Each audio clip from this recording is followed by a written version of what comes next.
I got that tractor beam out of commission, or this is going to be a real short trip. Okay, hit it!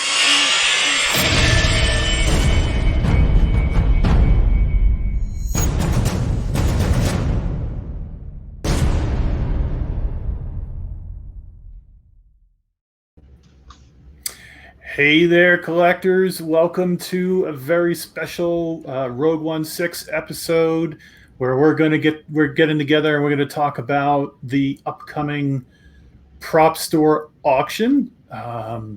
We've got the catalog open here, and we have a couple special guests. We have Jason. Hey there, Jason. How you doing, buddy? I'm doing good. How are you?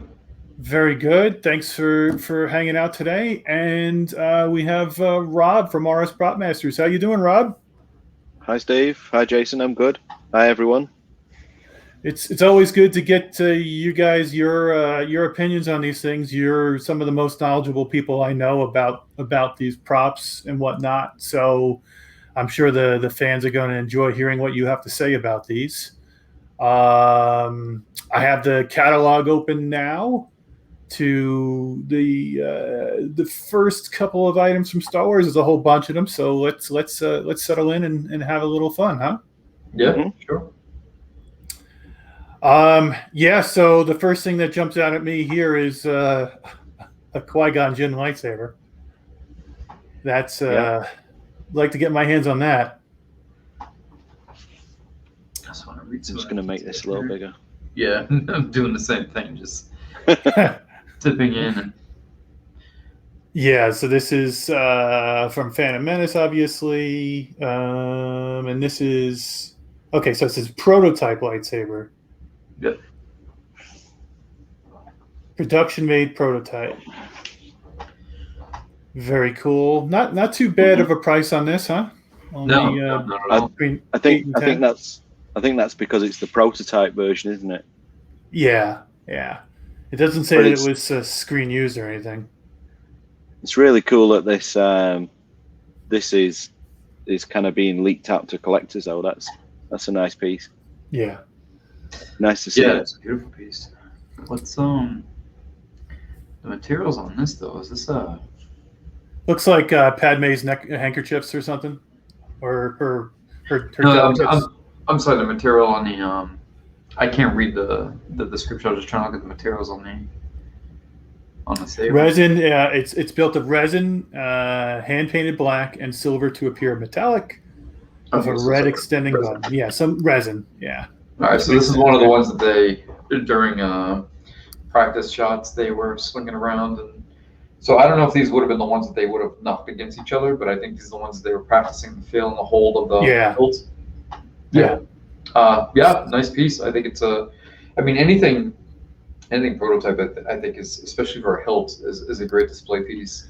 And it might be at that price. It might be a good way to start, huh, Jason, to get into actual Star Wars props.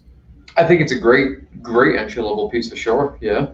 Yeah, which is hysterical. You know, we talk about that price as entry level. Well, I know it's the truth. It's the truth. A barely held together Plo Koon mask. That thing looks like it's gonna disintegrate as soon as you touch it. Plo Koon, he's not aged well, has he? No. I think it's all the smoking and liquor. That's what it is. Dead sticks. He's been too many dead sticks. Yeah, I don't know if I would trust that to make it on the being shipped overseas. I would think that would be pickup only. Yeah. Well, I think not like any type of shameless plug, but I think anybody who purchases this, it'll probably most likely or more than likely end up in Tom Spina Designs studio for restoration. Which, good point. If it does, it'll be a great restoration piece. Yeah. Bring that back to life for sure. The battle droid arm looks interesting. That's a pretty cool piece to have. Yeah, so they just basically threw it on the ground and used it as a destroyed battle droid.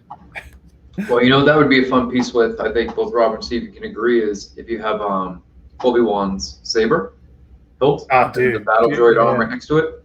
Yeah, that'd be a nice display right there. Huh. That would work, or even the Qui-Gon prototype. Even the Qui-Gon, yeah, and having because it's a lopped off arm basically, so it gives it that great displayability for that. That's a good idea, Jason. For anybody who wouldn't know what to do with the droid arm, there you go. Yeah. I just drove the price up on it. We tend to do that on this show, huh? Every time we look at something, it just ruins the market. So here's a dueling lightsaber. All right, this is a lot different. This is more my speed, but not necessarily where my wallet wants to go. Yeah, to be honest, it's ugly. To me, it's an ugly saber. I mean, I know it's for dueling and all that, but it's so slimmed down, right? It's so slimmed down, and it's missing all the distinctive features, and it just looks, I don't know. Steve, can you just read back what this one's made out of materials? Yeah. Red blade is made of resin handle, chrome plated finish, black painted grips. Red blade is made of carbon fiber. The handle is made out of cast resin, constructed around an aluminum sleeve. Wow. Okay. Wow. So they really give him the feel of it too, give him the weight of it. Yeah. This is, I don't know. This is an interesting piece, especially considering the price tag. I mean, Rob, what are your thoughts on this particular one? Where even though it's the dueling lightsaber, I don't know. Visually, it's not what we're, we don't have the reference of association to what we see on screen. Yeah. So what are your thoughts on this, considering the price? I don't think it would be for me. Yeah. Yeah. But I'm sure that there are people who are primarily out there to collect lightsabers, hilts, and obviously anything that was production used and made. So I'm sure that there's going to be a lot of people who are really interested in this piece. Yeah. And they're saying, they're sat there looking at this saying, Steve, are you crazy? This is the best thing in the auction. I know, right? Like, this is gorgeous. What are you talking about, Steve? Yeah. But it's if I had a budget of $80,000 to spend, which I don't, but if I did, I would probably pass on this and look at some of the other lots. Exactly. Yeah. This looks a little bit better, right? This is again another dueling lightsaber, but this one looks more like the saber. Yeah, I think it's more recognizable, isn't it? Yeah, that's the thing, Rob. It's got more of the recognized features. It looks more like a production / screen use piece. It has more elements to it that you can associate with as far as being a fan and a collector. I think we're maybe we're overlooking the history of the piece and looking more at the aesthetic of it. That's true. Yeah. Yeah. Oh, yeah. No, you don't have to say we, Rob. It's me. I am overlooking. I'm doing that overlooking. But it's interesting seeing what happens to a saber when they have to make a dueling version. Because I always pick up these sabers and I ask myself, who on earth would fight with this thing? This has got to be the most clunky, ridiculous, thing. Your hands would be shredded if you ever fought with this.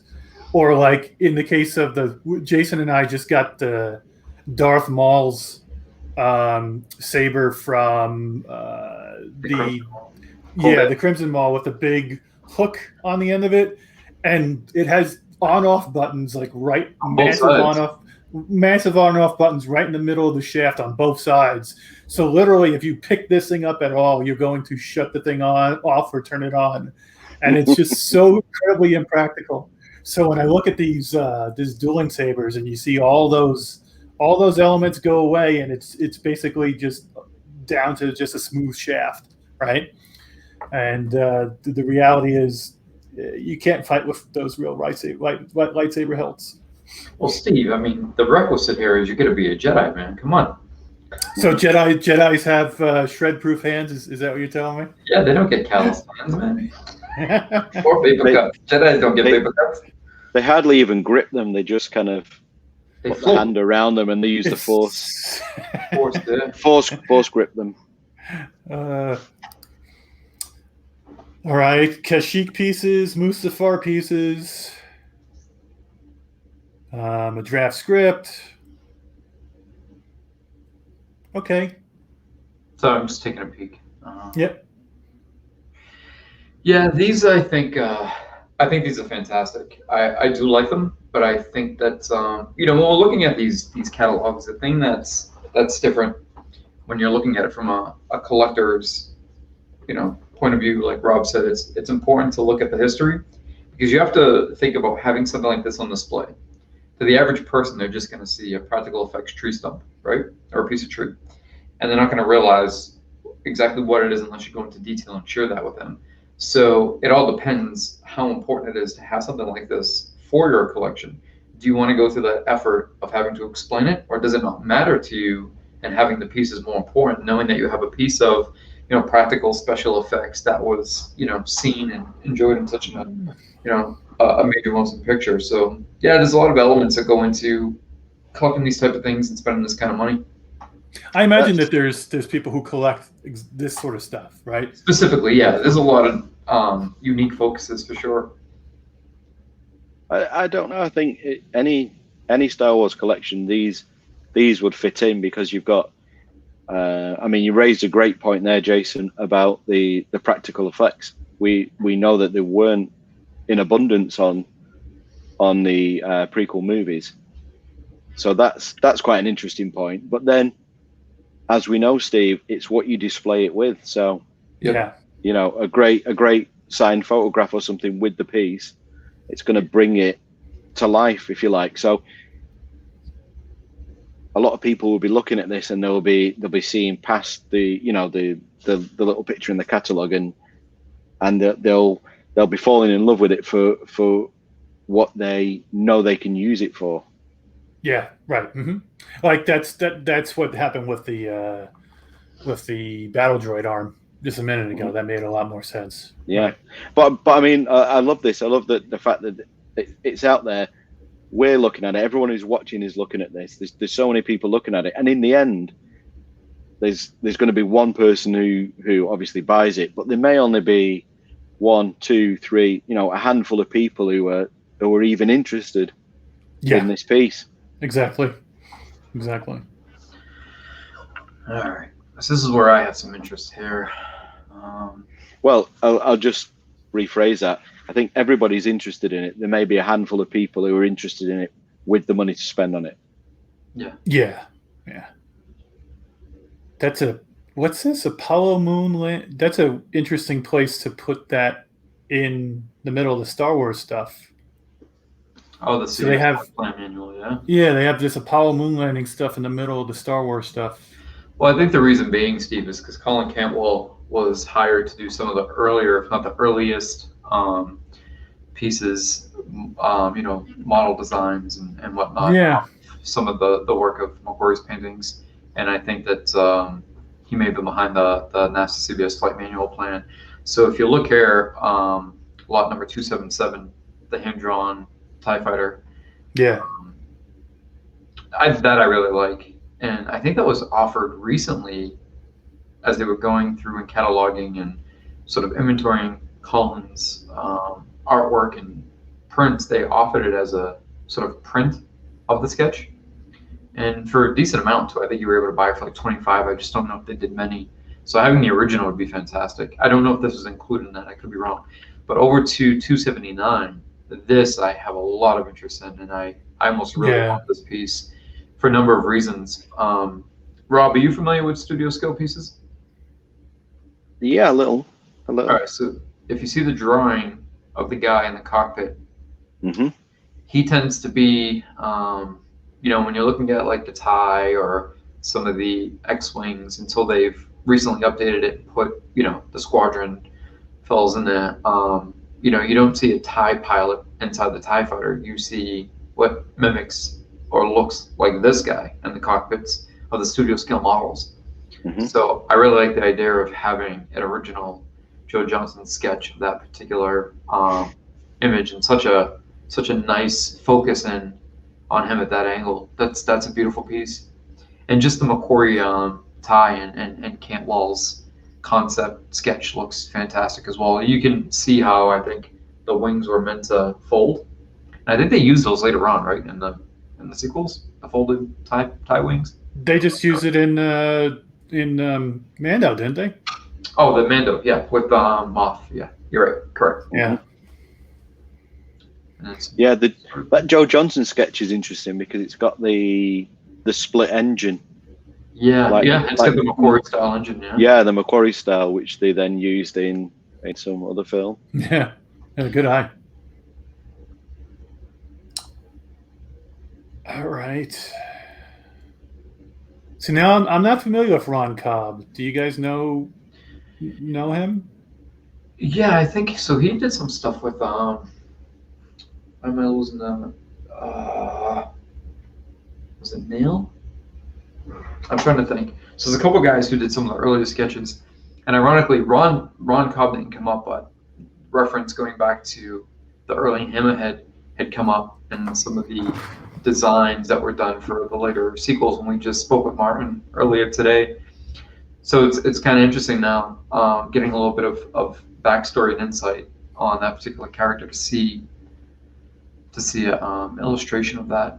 It's a nice illustration too. It's definitely a nice piece on the display wall. I like him. Yeah, I like him. I don't think I've seen his art before, and I do like his style. Huh. Yeah, that's what we get. Here we go. Storyboard. We got Death Star surface piece. Yeah, that's one of those small ones. That's the 3x3. Oh, that's a real tiny one. Yeah, that's one of those little ones you see floating around on eBay. They're like 2 inches by 3 inches. Yeah, it's a teeny one. Yeah. Man, I cannot believe the price on that Chaikin Comic Con one sheet. Wow. That's gonna be. I mean, I can't see the description, but is that mint? What's the condition on that? Steve, does it give a condition for that price? It's gonna be near mint. It is in excellent condition overall, with only light creasing and edge wear from being rolled for storage. Okay. Yeah, it's on the higher. It's definitely on the higher side. It seems. Yeah, it definitely seems high for. I mean, they go for a few dollars these days, but that's high end for sure. What else we got? We got. I mean, it's the estimate. It may not reach it. Yeah, you're right. It might not even sell. We got Rebel Trooper ceremonial jacket. All right, we get some really interesting pieces in this particular lot. Rebel Trooper vest. Yeah. See, these I feel, I mean, you kind of have to display them as you see them. You just have a mannequin's top half bust. But for somebody who wants to go in the direction of building off of that, I think you really get your work cut out for you, unless you tend to just grab a lot of placeholders in the meantime. Mm. You mean like trying to finish up the finish off the Rebel Trooper, the costume. Yeah. I gotta say, these crew gifts, I know they get a lot of attention, and there's a lot of collectors out there that go for them, but these stars pop up often, almost every auction, and I'm always surprised by how much money they actually catch. Yeah, if I had money to spend like that, I'd go after the battle droid arm, or the Chaikin poster. Yeah, there's just, I also feel like there's quite a bit of those, not a lot, but just quite a bit of them floating around out there. So yeah. Whew, there we go. Okay, let's see. Well, first of all, this is one that I was talking about quite a bit with you guys earlier, right? So this is a full found parts Kenobi Saber. This is the epitome of gorgeous to me. This is just, I love this. What I think is unique about this too is they intentionally took out the colored ring around the base of the handle. So when I sold mine a few years back, actually quite a bit, 2016. I had the HUD as well, but my colored ring was also removed. It was done by design. The person who helped me assemble it. The only thing on mine too, this one's really complete. On the two what are they, the IBM buttons we call them, I didn't have the full. One of them was missing the other circular piece around it, but this thing seems pretty complete, pretty clean, really nice condition. I mean, considering what they're going for these days, I think it's a good price. Yeah. Interesting to see it in the PropStore auction. It is. It's very interesting. It sort of puts into perspective when they have their appraisal days. When they do their appraisal days, the type of stuff that you could potentially pitch. So long as they can authenticate that these are all found parts, then yeah, it's interesting that you would find this and that. But technically, here's the interesting discussion, Rob. Right? So it wasn't like the Obi-Wan saber used on screen was from any particular pieces specially made for that. They just went about and got these same pieces and assembled them. So yes, this isn't production or screen used, but it technically is. I mean, it's a prop replica to its, in its truest form. Yeah, interesting. It's interesting. Matt mentions this all the time. What other franchise would have the ability to be able to do something like this? I don't think you can do that with any other film. Maybe Blade Runner, Alien. I don't know. What do you think on the price? You see it going higher than 10,000? I do. I do.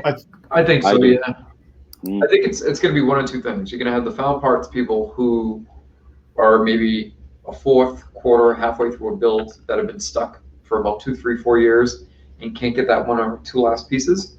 They can sell off what they currently have and put that towards the purchase price of this. You're going to have somebody who just wants to bypass the wait time and the stress of trying to assemble one, especially now where it's getting more difficult. He'll just throw the money at it and have it complete, ready to go.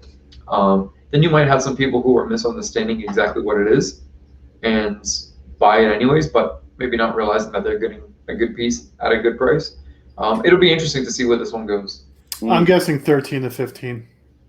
If it goes to 15, I'll be kicking myself. This is definitely one of the items that I'm going to pay attention to in the auction. Yeah. I think it needs to be. I'm not going to be bidding on it, by the way. No, but I think something like this needs to be paid attention to. I think something like this. There are people who know of PropStore. They're familiar with PropStore. They've probably bought from PropStore auctions before.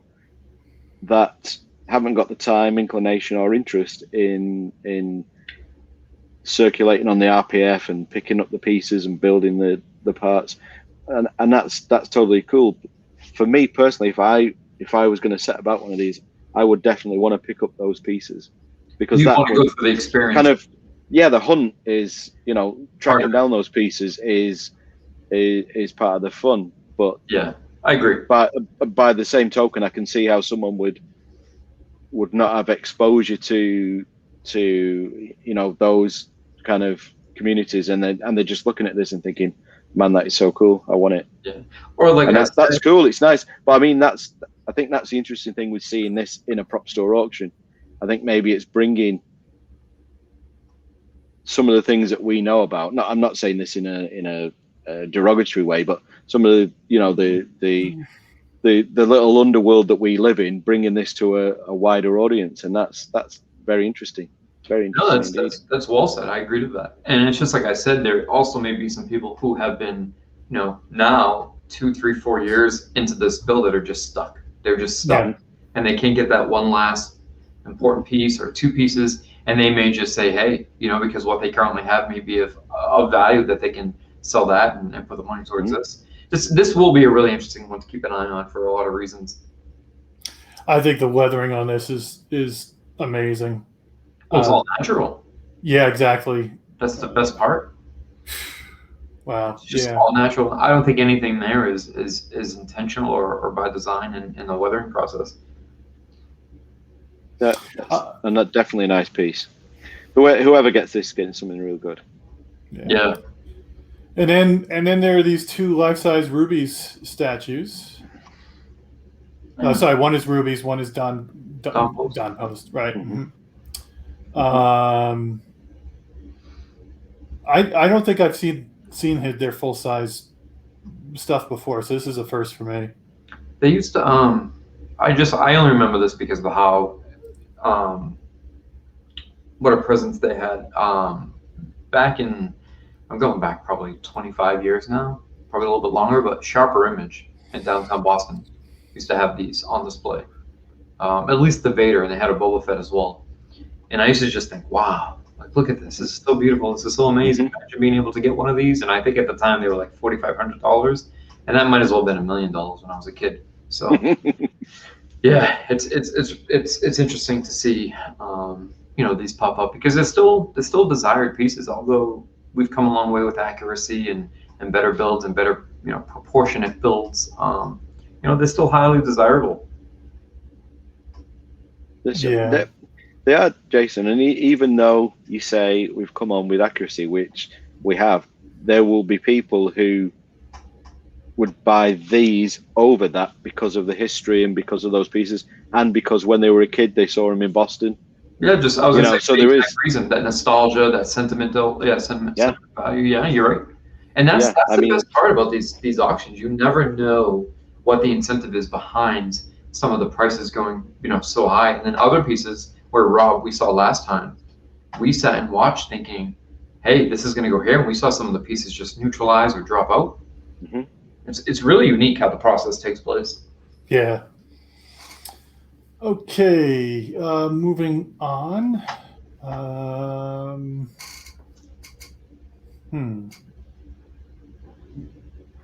Is that okay? So I'm looking at this concept art binder. Is the first thing that catches my eye in the top right. That's an amazing binder right from there. Irvin Kirshner's. Oh no, it's not. It's not his. I'm gonna zoom in.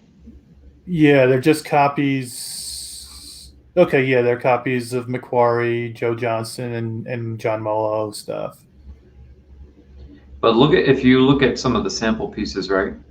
Next to the Super Trooper, you're seeing the very, very first inception of what the Snow Trooper was going to be, which is a samurai style Boba Fett, or Macquarie style Boba Fett. Because Boba Fett initially was a Snow Trooper, and the Snow Trooper was Boba Fett. For those who aren't aware, that's some great back history. But even though these are, I don't want to. It's tough using the word copies because technically, yes, they're copies. They're not the originals, but they're the copies that were made from the originals during the production of the movie that were handed out because you only had one original, but you had to pass out that one original to so many people in various teams. So just to be able to flip through this book and see some of the amazing bits in there, that's going to be a great. It's going to be interesting to see what this goes for as well. I got my eye on this. I'm a little bit interested in seeing where this goes and what it goes up to. What do you think about that, Rob? Sure. I like it. That looks like it's something from the. I mean, I can't wait to see this actually live on the website to see if there's more images showing you what you. It kind of feels a little bit like Storage Wars. Is that the program I'm thinking of where you're buying it blind? I would like to see a little more of what's in there. Yeah, like how many pages are there? Just for example, it looks like it's pretty big, but you does it say Steve in the description? Doesn't say. No, it doesn't. It looks cool. What was who was this passed out to? Does it say what team? It's from the film's art department. Oh, it says 50 individually printed copies of storyboards, concept drawings, blueprints, and design sketches. Costume design sketches. The thing that worries me though is I'm wondering if they took. I don't know if these are just quick samples or if they purposely took some of the stronger images for sample images and used them here. If that's the case, that's a little worrying because in your mind you might think, okay, this might be filled with some gold, some little golden nuggets of information and reference, sort of like Molo's book was. But I don't know. I mean, it'd be interesting, Rob, to see if they showcase a few more images from the book itself. So, Jason, one question for you that I'd be interested in. I'm kind of working something out and assuming, but on the bottom there's a note, sold without copyright. So is this saying that you can't reproduce any of the images that are in that? They can't be. Oh, what do you? Oh, do with those? Yeah, we just lost Rob. Why don't you hold that thought until he gets back? Yeah, sure. Yeah, that like for example, that TIE fighter sketch. Yep. to me, that looks very blueprinty, right? It's not nearly as exciting as the other sketches on the right, the actual sketches. So, Rob, with that question, that's interesting. So, I don't want to tangent off too far outside, but so when we were discussing some of the imagery surrounding the Snowtrooper Commander, a couple of those sketches that I got, so they were copies. Okay, they're not the originals, but they're copies straight from a book, just like this. So the person who is one of the people who's handling it during the auction process, John Molo's costume book, is where I got 3 of the images from, and they were direct copies from the pages. And so yeah, reproduce without copyright. It basically means that you're not able to produce those in a way where you can monetize off of it. You know, you can't sell prints, you can't make T-shirts. But if you just made a copy and handed it to somebody, I mean, that's not a problem. Okay. Yeah. Well, that's interesting. Yeah, I noticed that's pretty much on all the artwork that I saw earlier on. It seems like a pretty standard thing for all this. These are great too. Yeah, that Taunton. Oh, beautiful. So so this looks like an early version. I have a Ralph McQuarrie print of. Oh, do you have the one from Star Tours? I don't know. No, it's one of the ones with the film that's embedded in it. I remember you showing me. Yes. And it has this Luke and Taunton. I don't know if it's exact, but it's the same angle, the same look. So I wonder if this is early. This is the study for that. Yeah. Yep. Yeah. Yeah, this is there's something about just Luke, you know, out exploring, riding the back of the Taunton. It's just got this romantic appeal to it, right? And that's what I really, really like about this.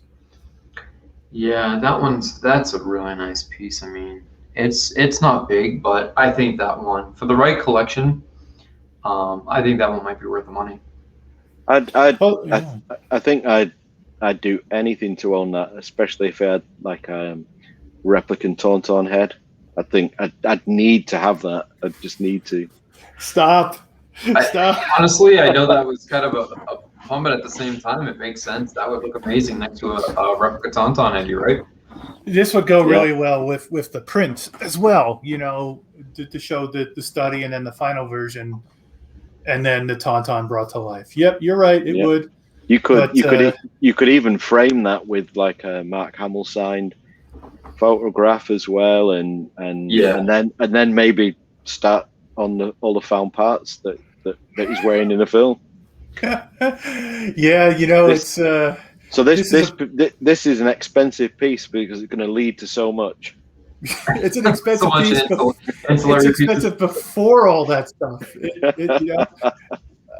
Yeah. Can we talk about Billy D as Shaq?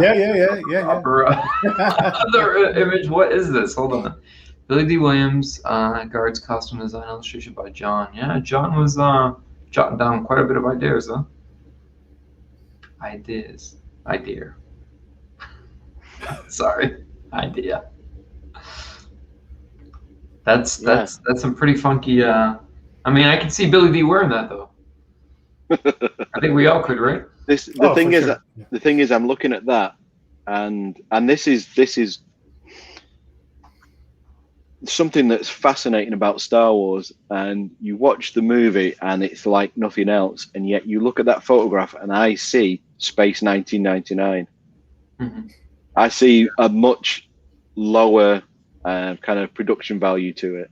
Little Buck Rogers in there, yeah. Yeah, I find that, and I wonder how they went from that time period where there was so much science fiction that was alike to breaking away from all of that and doing something so completely individual. I think it probably has a lot to do. Go ahead, Rob. I think that picture really sums that up. Yeah. What's the price on that one? $25 to $35. $35. No, $3,500. No, I'm kidding. I really like that actually. It's interesting. It didn't jump off the page at me, but the way you've made me think about it, I quite like it. It's actually grown on me a lot. Too. It's big too. It's 20 by 18. Oh, that's a really nice size. That'll frame well. Mm. Yeah. I'm gonna have to take a look at this later. It's framed, and it comes. It's framed behind acrylic, so Even better, museum style framing.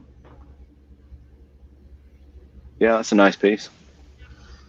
I would think that if you're a Billy D focused collector, that's the sort of person you're gonna be competing against. Orlando focus, you know. Mm-hmm.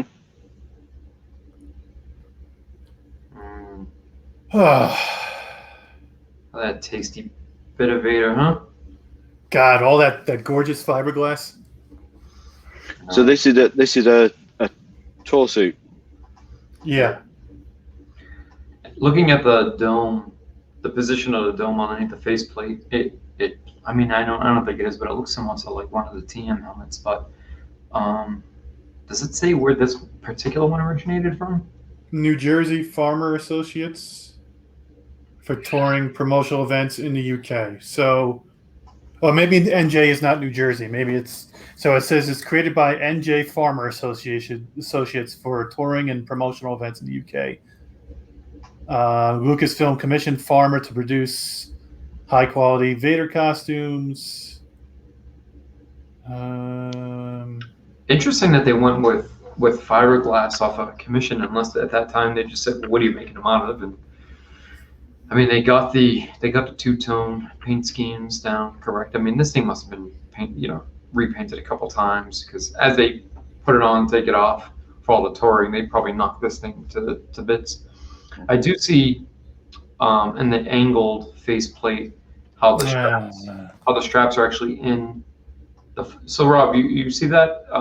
You see how the faceplate facing at a diagonal angle? Yeah. They got the the straps that rest on the back of the head. Mm-hmm. Pull the faceplate on there. It's in the helmet like the original New Hope version.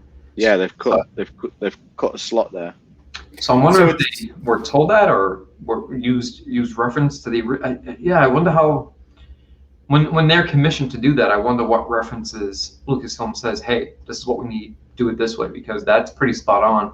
The only thing that's different is the rounded cap to hold the dome to the faceplate. Sorry, Steve. So the rounded cap was. So it says two things. It was reconditioned, and the reconditioning work included a repaint Mm-hmm. and work on the interior dome mounting ring. So that ring, the interior. Okay, so that's the bottom photo, the interior ring. Mm-hmm. So the female part of the ring. I feel bad. I think I was bummed to see it was repainted. This is an interesting piece, because I don't know if maybe as recent as 5 years ago, but certainly within the last 10 years, this piece would have been a very affordable helmet. Yes, you're right. Very affordable. And now we are, this is probably getting on for 10 times more than it would have been, in fairly recently. I agree. I think in the last 5 years, this would have been probably in the 10 to 15,000 range. Well, it's interesting. It's interesting to see. Yeah, I feel bad for the poor sucker who had to wear this thing, take it on, put it off, take it. So Steve, the repainting though on these is quite normal. Like a lot of times when you see the touring costumes, they almost have like layers and layers. So I mean, they just get so beat up. They stick them in a chest, and I just think I would really love to see a real beaten up touring helmet, like to see what all those events and all that travel and all that effort wound up looking like. How all those things. Sorry? You ever see the Kermit helmet? Rob, you're familiar with that one, right? Mm-hmm. Oh man, that's got some nice wear and tear from touring. That one's got a nice beating on it, doesn't it, Rob? Yeah. It would be kind of cool to see that. Yeah, I agree. Do you guys think that'll, before we jump ahead, Rob, do you think it'll fetch anywhere near the, what's it, 60 or 80? 40 to 60. Do you think it'll fetch that high? Probably. Yeah. Maybe the lower to middle of the estimate I could see. But it's Vader, and it's got those links, and if I had the money, I would probably buy it.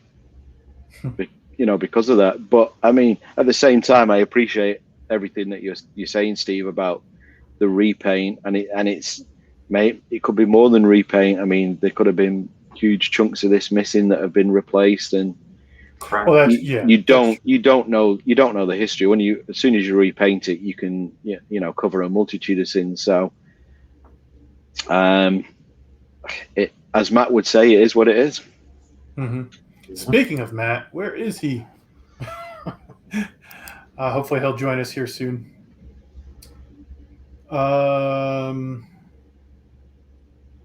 Okay, so Carrie Fisher's script. That's nice. So this was actually owned by Carrie Fisher. Or given to her for the production. Let's see. Personal copy used by Fisher. Yeah, just his personal copy used by Fisher. I find things like this just would be so impossible to display, like to really appreciate what it is. I suppose you could. I mean, you probably want to display it where it's not fully open, so you don't kill the binding. You probably want to display it maybe at 45-degree angle or something, and I don't know. I think this is the sort of thing that you really can't display very well. You can kind of do what I think about when I see this is Tashin over in New York and Soho, when they do the sumo books. They have these special displays, like you said. They're open so much where you don't want to destroy the binding and wear down other parts of it, but also gives you the that displayability effect where you can tell it's an important piece. It's an interesting piece, and it at least gives it its own aesthetic value on display. It's tricky because it's one of those things that somebody wants to go over and look through it and, hey, don't touch that, Oh yeah, right. And it probably has a really boring cover too. Go ahead, Rob. I much prefer this over the let's say the Qui-Gon Jinn saber hilt that we were looking at right at the beginning. This is more personal. This is much nicer. And as far as displaying it would go, I would have this with maybe a tablet, so you could flick through the pages and you could see it that way. There you go. That's a nice piece. Have it digitized so you can. That's it's more about what it represents, isn't it, than the aesthetic of looking at it. Yeah. So speaking of the aesthetic of looking at it, Matt just joined. He's got a great aesthetic. Welcome aboard, Matt. Mm-hmm. We all like looking at it. Yeah, he doesn't have any mic. You can't hear him, but there he is. Okay. Yeah, welcome to the Sausage Fest. I got in here. I was like, wow, here we go. This is it.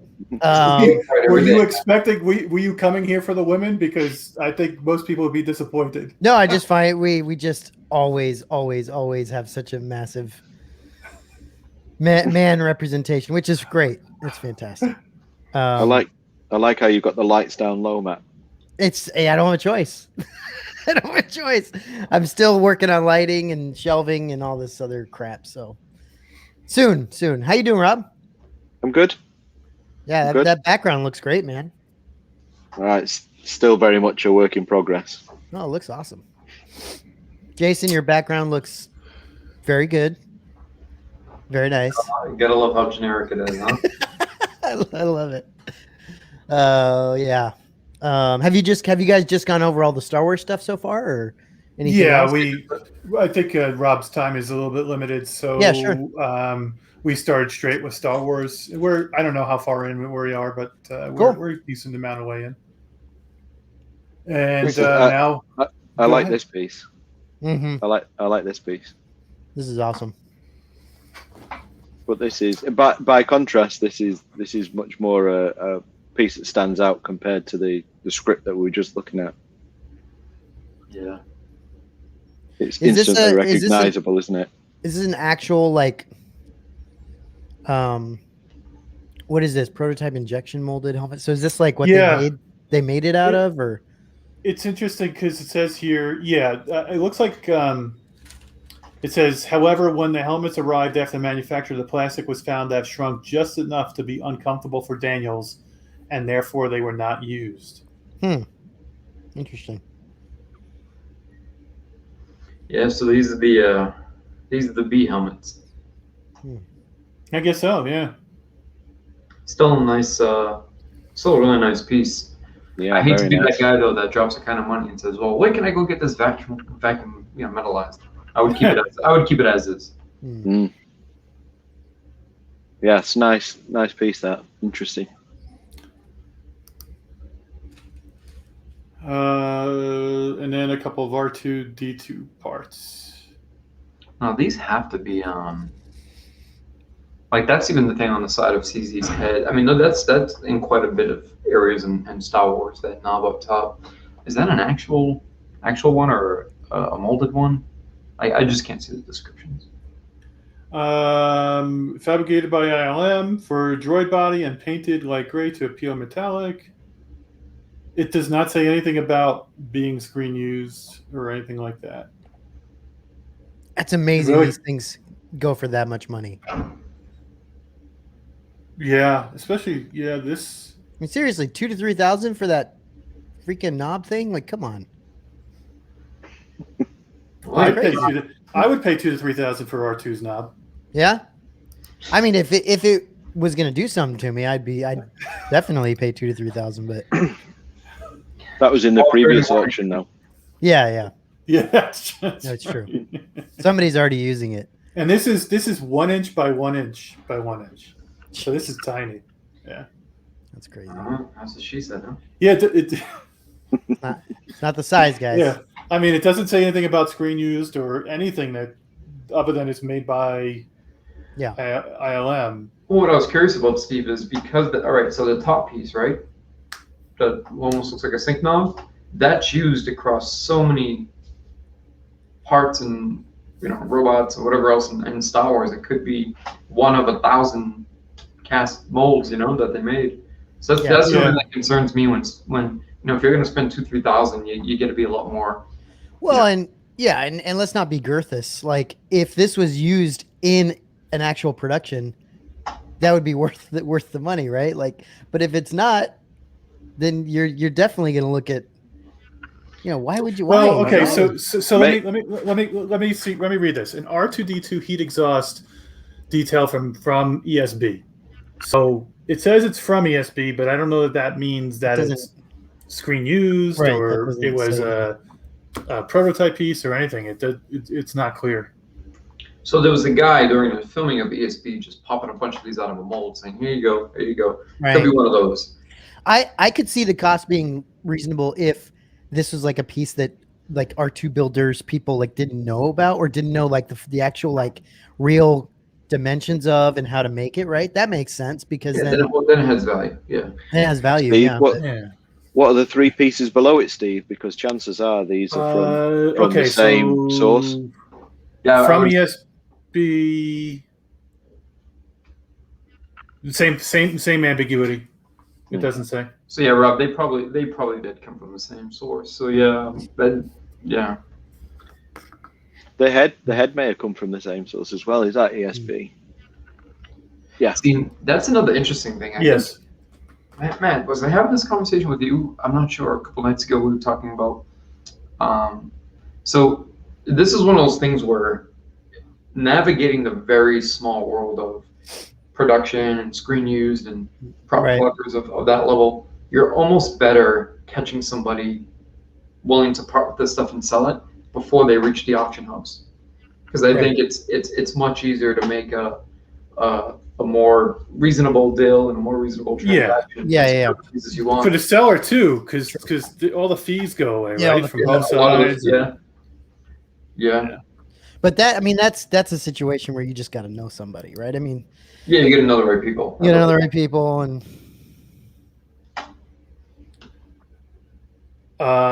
You can get a set of Frank Oz puppet fingernails, trinket cord, and eye components. See, those are valuable to That's an crazy. extent for the exact reason like Matt was saying. So somebody who wants to do a build, like when they Right. were doing the Ewok bits, somebody had actually turned a lot of those Ewok bits into Ewoks. So yeah, having something like this, even though it's small parts, are just various parts, you can still add that to a Yoda build and have that be a more authentic Yoda with Stewie Freeborn pieces. right. Yeah, that's cool. I love that jacket. Yeah, it's so tight, isn't it? It's just like Literally and figuratively. Yeah. On me, it would be tight. I'd be lucky to get it around one of my legs. Do you know, Steve, this is what I'm thinking. I'm thinking buy the jacket with the sole intention that you've got to fit in it. And you could probably save the amount of money in food that you would spend on buying the jacket. Right. Yeah, true. So it's a win-win. You're such a get the glass jacket for half free. full guy. Yeah. And you get that skinny 70s body at the same time. Yeah, I mean, you have the problem is you'll probably end up afterwards becoming like bulimic or something, with all you'd have to do to get into that thing. But So yeah, Steve, that is a cool jacket though. I like that. Yeah. Steve, It is nice, isn't it? on that on the matte painting, I'm trying to look at the dimension. Well- Is that framed or is that the piece? Okay, so it's hand painted and framed matte concept art by Macquarie. This is study painting, but then it says something weird. The cloud image is a photograph taken from aerial photography, and Macquarie has expertly added in floating city in the mixed media, including oil and ink.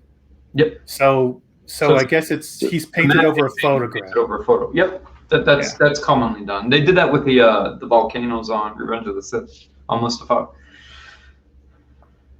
But it looks smaller. It's interesting. It says that dimensions are 25 by 23. But that's going to be that triple frame, right? That frame is hideous. Who the- Triple framed it. They said Who thought not it one was frame, Matt knows all about that now. not Come on, two Matt. frames. We're gonna put 3 frames on this thing. Matt got schooled on double and triple frames. Oh right? my gosh, dude! Matt Triple knows frame. But I think it's two. All right. Triple frame. We need the. Okay. So Rob, Look at this. this drawing, I would take over that Taunton any day. This, to me, That's this is my favorite Macquarie piece. It's my favorite Star Wars poster. It captures Yoda at one with the Force in nature. Mhm. This is Tell us more, Steve. for me. This is the top. This is the pinnacle right here. quadruple frame. Yeah, I It's kind of an orgasm face going on there, isn't there? Excuse me for a minute. This is gonna see some. This is gonna see some serious bits. I did mean Yoda, but yeah. Oh, okay. I thought you were talking about maybe that's hysterical. both So of them. Steve, what are we looking at? A 10 by 12? 12. Yeah, 10 by 12. Yep. Okay. Well, yeah. So I think we're gonna see some serious bids on this.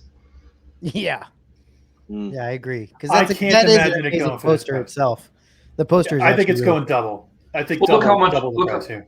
I agree, but look how clean the illustration is. I mean, other Yeah. than some of the rough sketches, you can make out a lot of the species. You look at the worm right next to Yoda. Look at R2. I mean, it's a very clean line drawing for a smaller piece. Yeah. So this was probably 3 steps in the stage of going from crude to study to near finished. So this is probably 3 or 4 ways through where Macquarie went in and fine lines and darkening Right. some areas and things like that. Yeah, this is a fantastic piece. I think this might rival the Cloud City painting. Yeah. Well, I meant like as far as like desirability and bidding. You talking about the I triple would- frame? I Yeah. know this Yeah, this one yes. This one hasn't even got one Not frame though.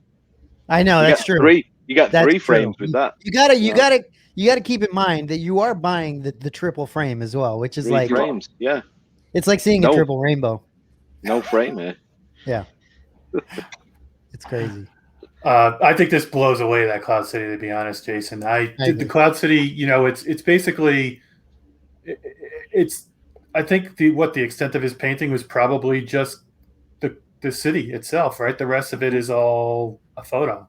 Yeah, but you have to also take into consideration again, like we were talking about earlier, the importance and significance of some of the pieces. You know, taking some of those aerial shots, getting that sort of feel and vibe. Because when we see Cloud City, it evokes a reaction because it has that serene tranquility to it. Hence, Cloud City. Yeah, I mean they're interesting for different reasons. This in its own right, because of the fine line work and the contrast of blacks, I think is going to be an amazingly beautiful piece to display and you know get this up in a frame on the wall. Especially if you put this by the actual like the print two. That's it. that Steve has. I mean, it's done. Yeah, that's all you need. Yeah. If this was half the price that they're saying, I'd find a way to do it. I would figure it out. I would find a way. This piece to me is. I can't imagine a piece more amazing than this. Honestly. Yeah. It's not worth your kids. See, you wouldn't color it in. Huh? You wouldn't color it in. Color it in. I color it in. That's great. Yeah, that's hysterical. That would be like a Curb Your Enthusiasm episode, wouldn't it? Oh, I love it. You leave that laying around. My kids would actually color that in. That would be amazing. What is that? Is that 18,000 on the bottom end? Yeah. 18 to 22. 18 to 22. Oh. Yeah. I mean, what's that going to be in a few years? Untouchable. Yeah. Well, Steve's right. It's probably gonna go for double that. I think it's gonna go. I think it's 40. I think it's a 40 grand piece. I agree. I think I was gonna say more between like the 30 and 35, but I wouldn't be surprised if I hit 40 easily. Yeah. I don't know. I don't see this. I mean, maybe it's just this auction is not right for it because this is more of a the physical props kind of people who are looking at this auction. So I don't know. I mean, I think it's going to go for around the estimate. I would have thought. But We'll see. I guess we'll see. Will you buy it for me? Will you buy it for me if I get the price right? If I get the guess correct?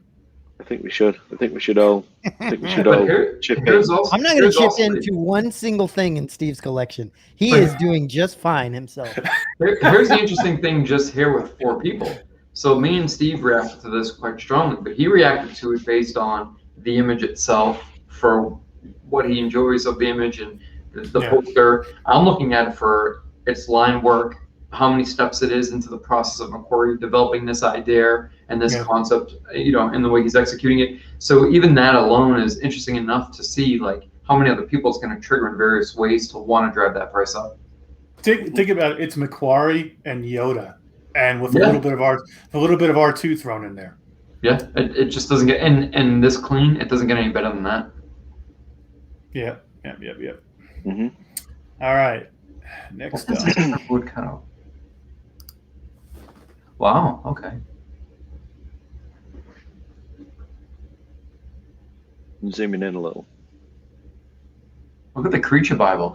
Didn't one of the Creature Bibles sell in the last summer's auction? I don't remember it. That's interesting.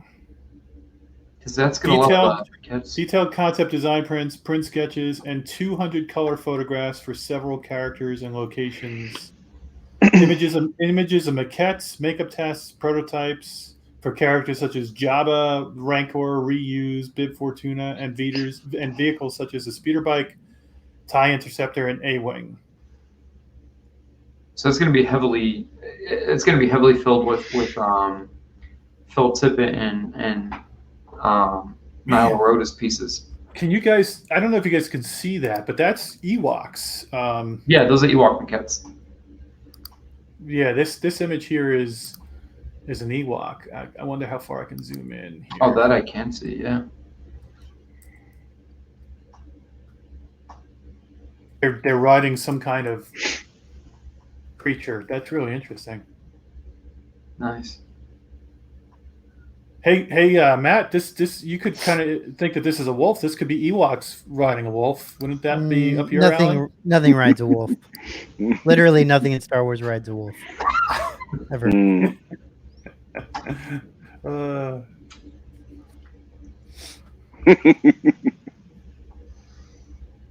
I was watching one of your shows recently, and you were talking about this again, and I was thinking about how the perfect gift for Steve would be a venomized wolf with Ahsoka on top of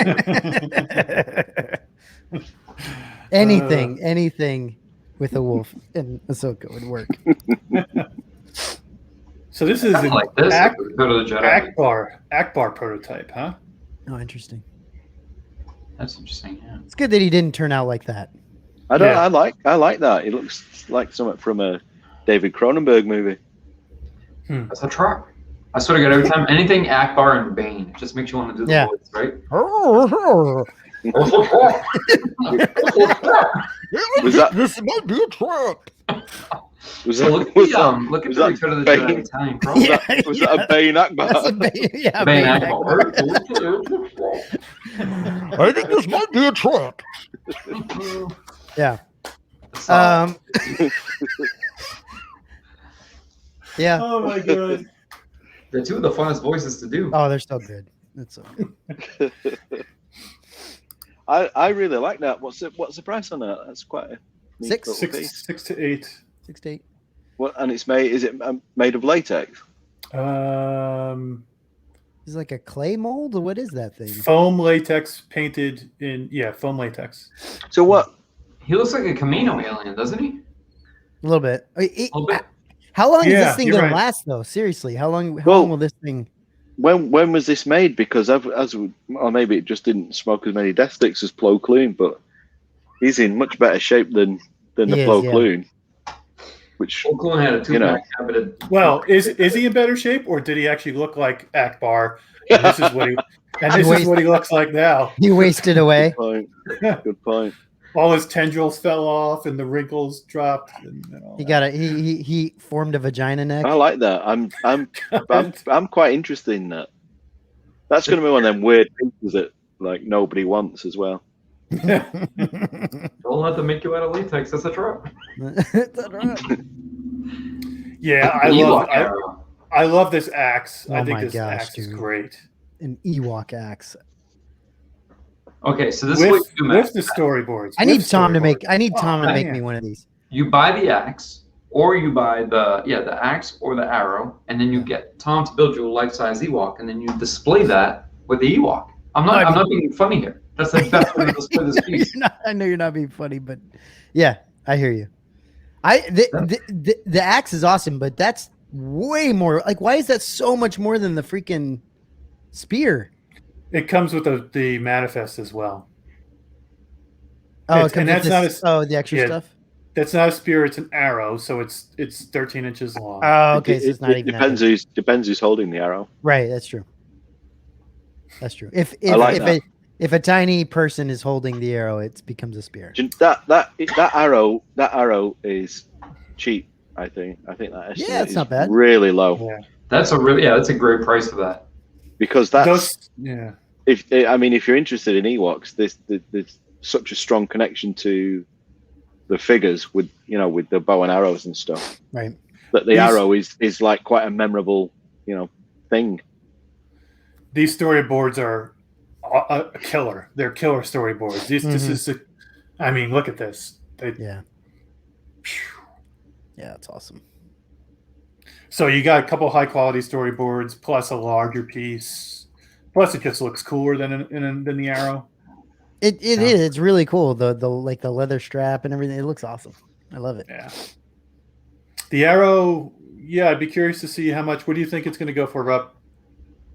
I don't know. It just seems cheap to me.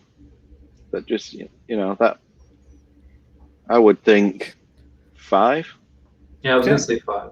I think sometimes the price in the reserves play a psychological, role and Yeah, for sure. what you bid on, what you're willing to bid. Yeah. I'm sure there's a whole science behind it. Look at this beauty. Yeah, that's amazing. Hello. Yeah, that's nice. Wow. What's it made out of? It's going to be resin. Resin? Cast resin with a bent metal trigger guard. Not too many of these pop up.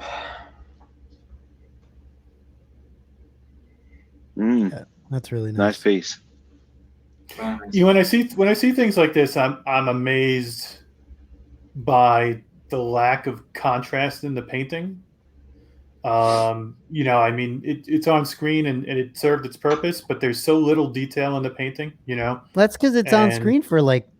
I know, yeah, yeah, a couple seconds. So it's like I just look at this and I'm just like, wow, that's all they had to do, just slap a coat of black on it, and they're good to go. And then the actor bounced it around set. He accidentally smacked it against things, and then all of a sudden it's got like a little bit of weathering to it, and yeah, it's crazy, right? Jason, how much do you think this is going to go for? I don't know if this is going to jump too high past the 60 mark. I think it's going to go on the lower end of the reserve, to be honest.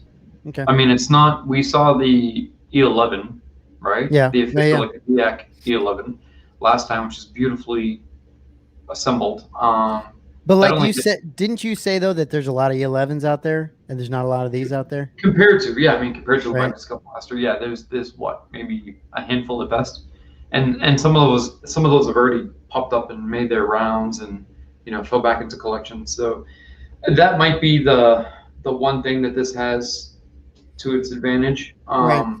It's a clean one. It's not broken. It's not. I mean, I don't know. Rob, what's your input on this? I like it. It's a nice looking one. What do you think as far as pricing? I think they're probably pretty close to where it's going to fall, to be honest, with the estimate. I agree too. Yeah, I think it's going to be right. They get this one right on the mark. Because I if you can buy Go ahead. I was gonna say, if you could buy the Vader Tor helmet for what you can pay for this thing on the higher end, what would you go for? Think of it that way. I would take this over the Vader helmet though. Yeah. Well, yeah, but some people. Really? Wow. But this what does it actually say? Is it screen used or is it? I mean, you can see it's been holstered. Yeah, you're right. Right in the circular, and right by the on the front. You can see exactly where. If you look at it, I don't know if let's see, is it cast resin? It's interesting looking at these fins on it and how irregular they are, and then I'm wondering if this could be screen matched at all, if there was any ability to. Well, yeah, I'm sure it could if you really went into it. But that's the question. If they're not saying it's screen used, I mean that's a problem, right? Not a problem, but what's it saying? Is it production made? So it says it's Hero. Is it Hero blaster? It's supposed to be Hero, which again surprises me, given the plain paint on it. So this was at the very least, if this wasn't screen used, this was definitely used in principal photography. So it's believed there's only 3 to 4 Hero blasters were made for the production.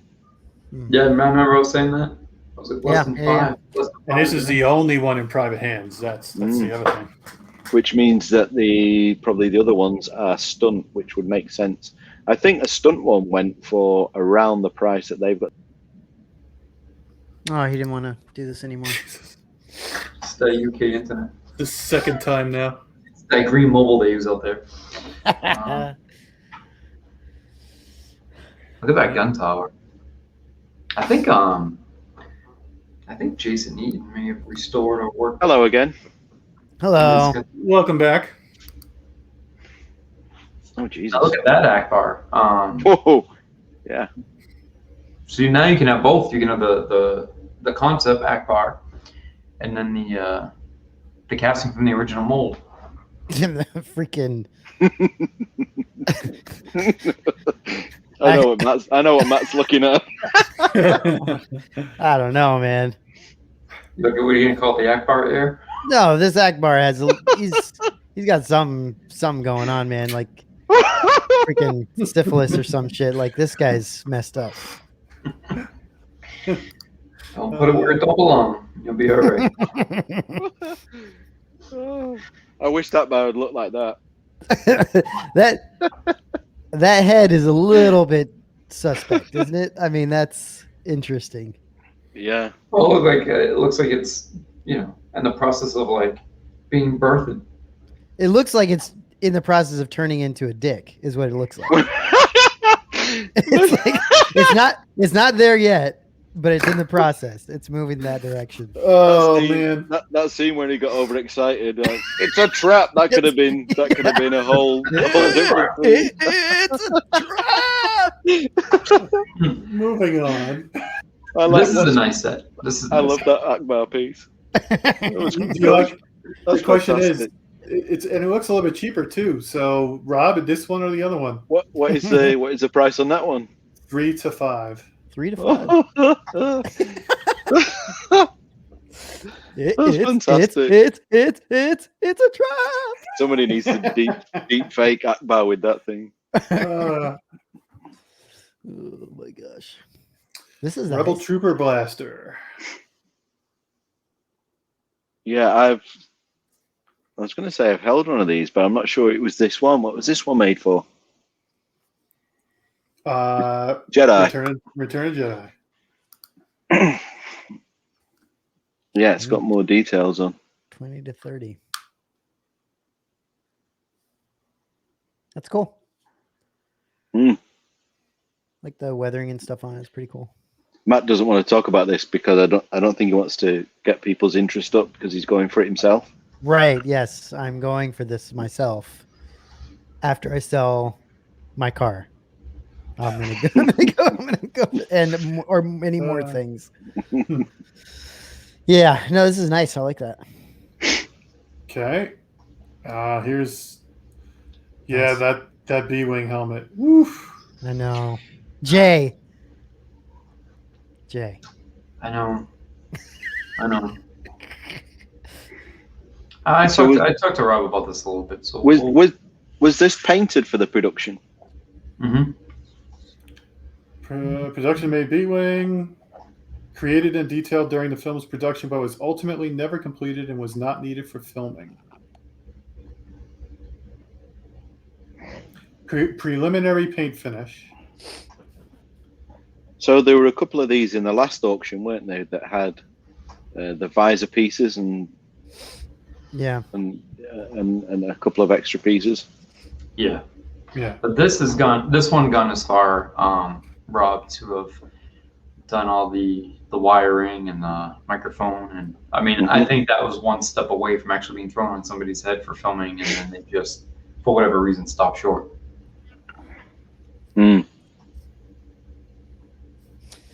Yeah, I like it's a nice piece, very nice piece.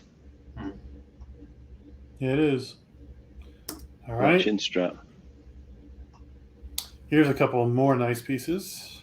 Look at that production royal guard. Yeah, that's crazy. What do you think about that royal guard? I really like it, but the only thing I have with this particularly is that we've seen so many that have gotten recast and made their way into the collector community where they share a lot of the same asymmetries and a lot of the same flaws.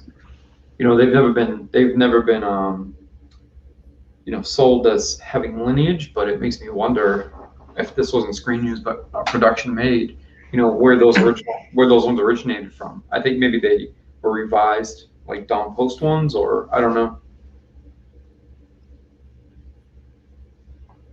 I really like the skiff card.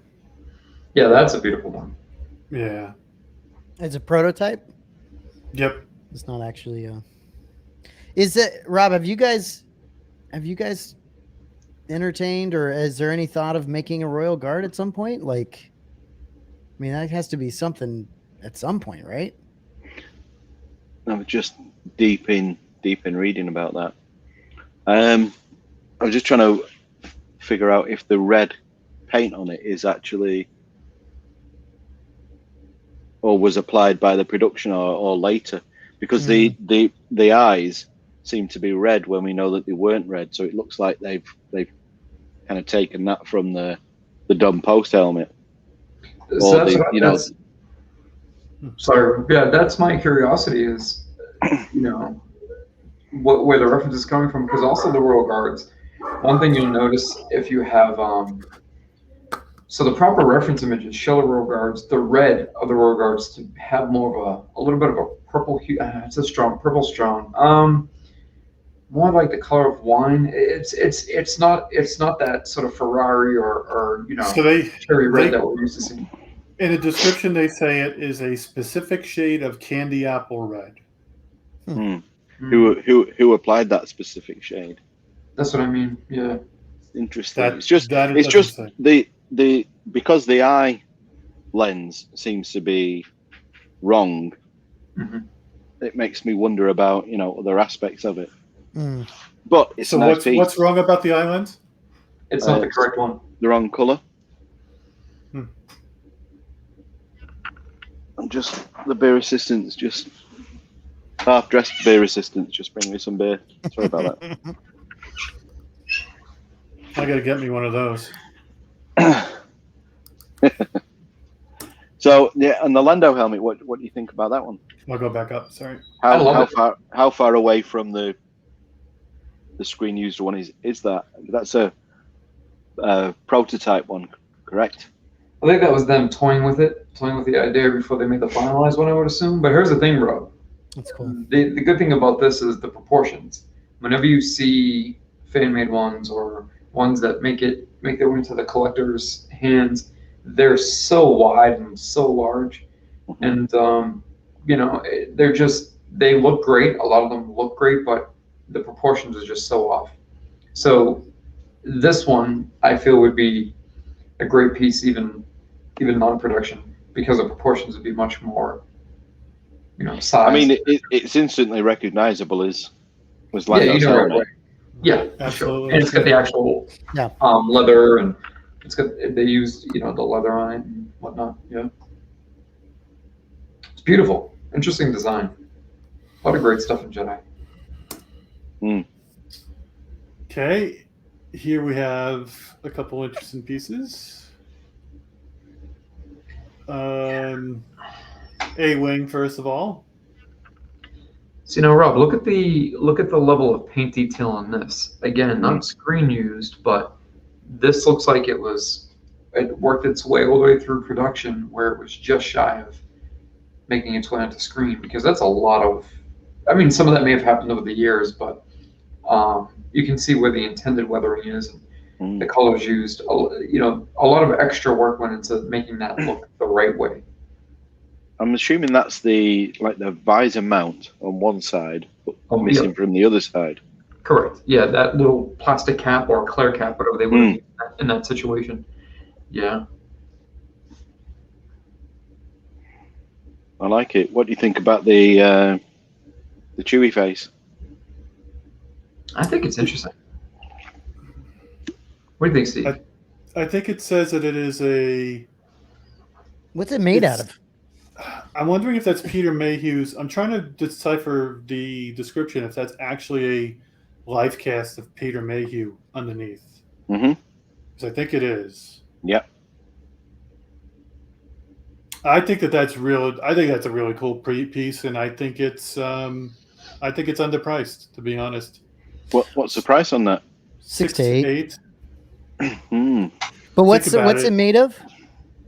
Latex facial skin.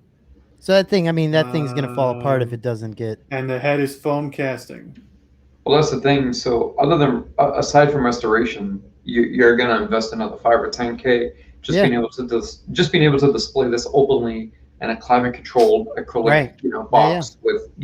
This is gonna be. It's a beautiful piece, but it's a very difficult piece to work with. I'm assuming that's mounted on the life cast and it's not part of it. Yeah, I would assume so. I would assume it's two pieces. The two pieces, aren't they? Joined together, yeah. For stability. I like that. I think that's a very interesting piece. Yeah. It is.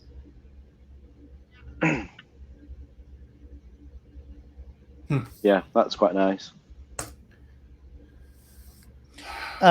Steve, are there any posters that you're liking that you looked at that you might? I don't remember. I don't. I looked through, but I didn't catch the posters. So yeah, I'm seeing these the first time. I think I got really hung up on that Macquarie Yoda artwork. Okay, yeah. That was just something I just stared at forever. Right. So these are some amazing pieces here. You get look at the Harrison Ford sign, $3,000. he's crazy with his signature. But if you look at 335, I had collected the and I'm not too familiar with this one, but I've collected a lot of the Macquarie holiday cards that were passed off through Lucasfilm. And everybody knows like the Yoda dressed as Santa and R2 and 3PO by the fire. And this is interesting because you get the Cantina band, and this is the preliminary illustration right here. So that's a pretty good price. What's the size? Too. It's 17 by 22. Was 17 by 22 or 14? 14. 14 by 22. Okay. 14 by 22. Yeah, it's on a sheet of whiteboard that's 17 by 22. That is a great size. That's pretty cool. Yeah, I think that one. I just wish it wasn't Christmas. I wish it wasn't Christmas because I think that takes me out of it. If it was just the band and not the Christmas theme, then I would be more into it. See, I like it.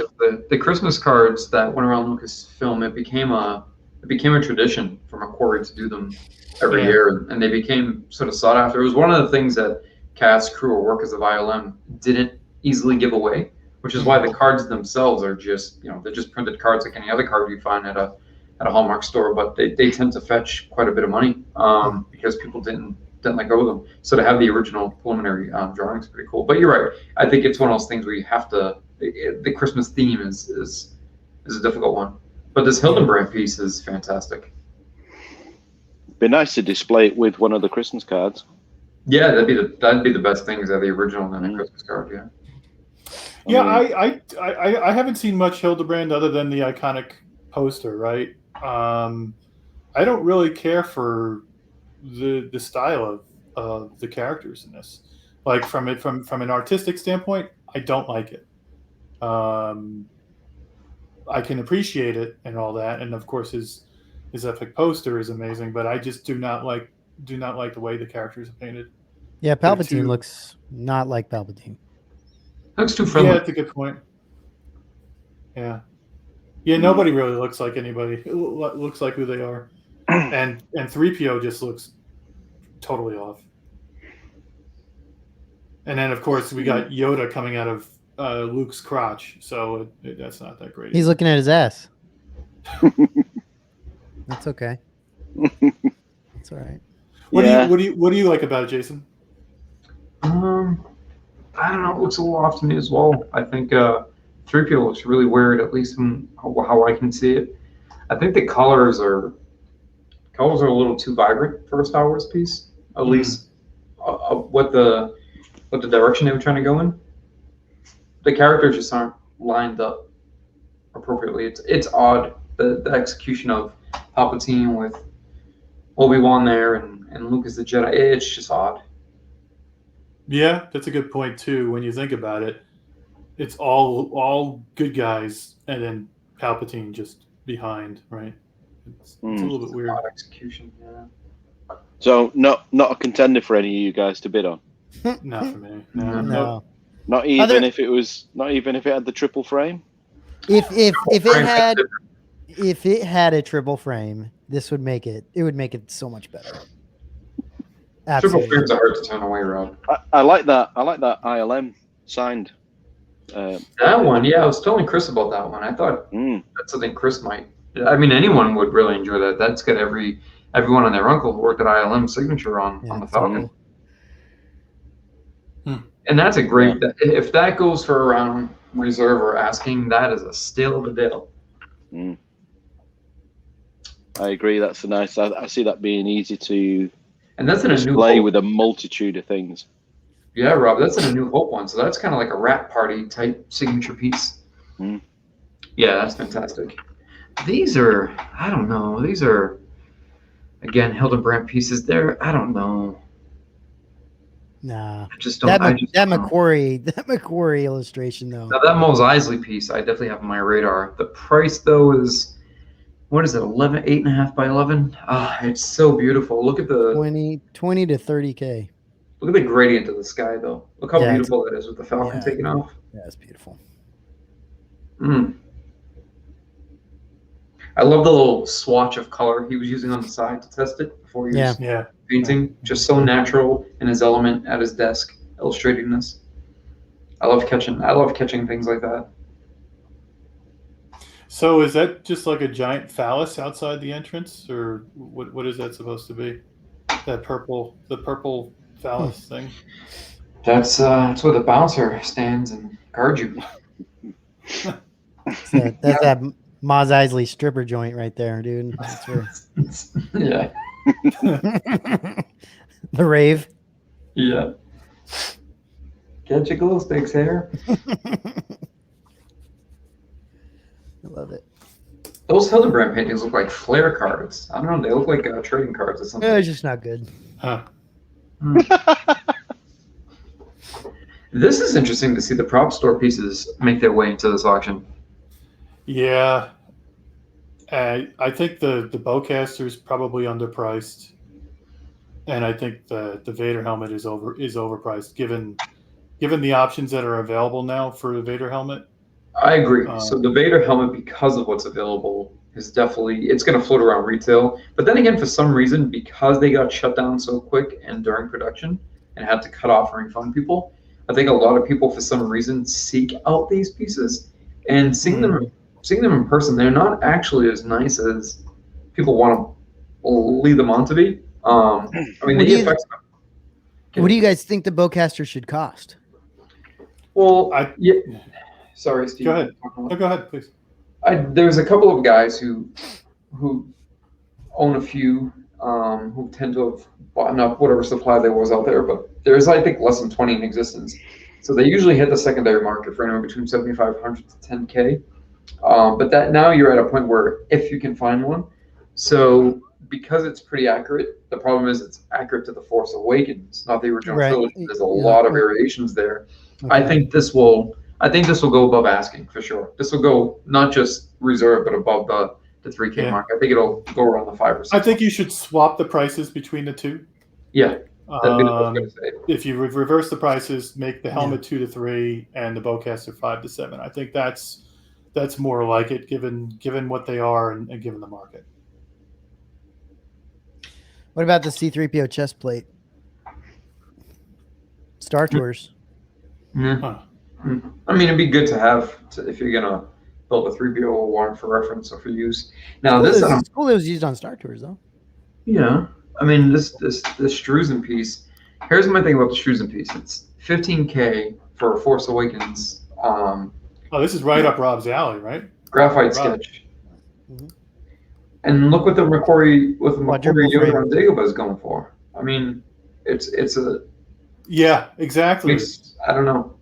Come on. Exactly. There's no friggin' way I would spend 15 on this and not buy the McQuarrie instead.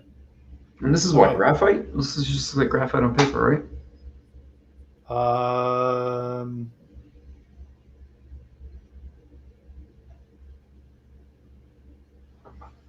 It doesn't. Is that acrylic or is it chalk, graphite? I can't tell. Maybe acrylic. Yeah, what does it say? Model looks more like an acrylic then. I can't tell. What's this description say? It doesn't. Rendered in acrylic and Prismacolor. Oh, there it is. Yeah, Prismacolors. Okay. I don't know. I think it's a 3PO chest plate from Star Tours. It's just an odd piece. Like, right. give me a 3PO head or an arm or a leg. Yeah, but I think you're underestimating a little bit on how people really. Yeah. I mean, there's people that love Disney and the Star Tours like whole thing, right? That's a whole thing of its own. Good point. So I don't know if you guys used to do this, but when I was a kid, you would go through the toy catalog and you would pick the toy that you'd want off just of those pages that were open, and you had to pick something. Okay. Yeah, I'm struggling here, guys. I'm struggling. Bowcaster. You going back and forth between the Cantina playset and the Hoth playset. Like, what do I get? Yeah, yeah. Well, no, yeah, But, so but for here, this- the choice is kind of like, yeah. Yeah. It's a good point. Love the color of this droid, but I learned too much since the last auction to not go into these things. This Yeah, is I don't get the point of these. yeah.